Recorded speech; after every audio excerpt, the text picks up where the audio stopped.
to breed. They are true lovebirds and couple up for life.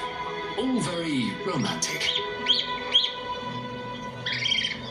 What's going to make you feel a little bit less gooey inside is the deadly rite of passage barnacle goslings endure in their first days of life.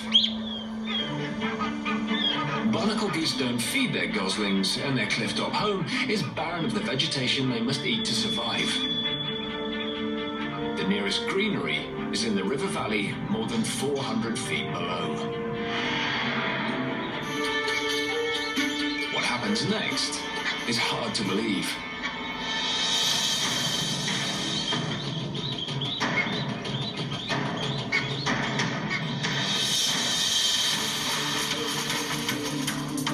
The goslings are still weeks from being fully fledged and capable of flight.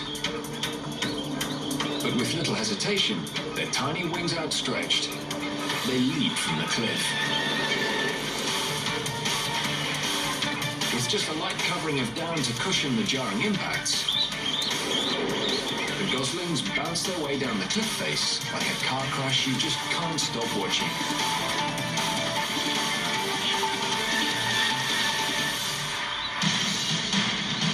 Although wince-inducing, the more times the chicks bounce, the greater their chance of survival. The direct route down? Yeah, not such a great idea.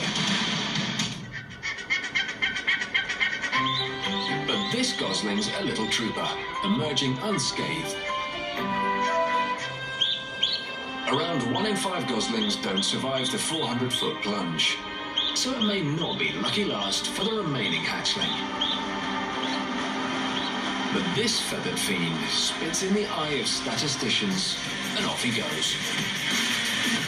A steady, controlled descent. Bit of a bump to break the fall, and another. Ooh, and a nice patch of grass to land on. Happy days.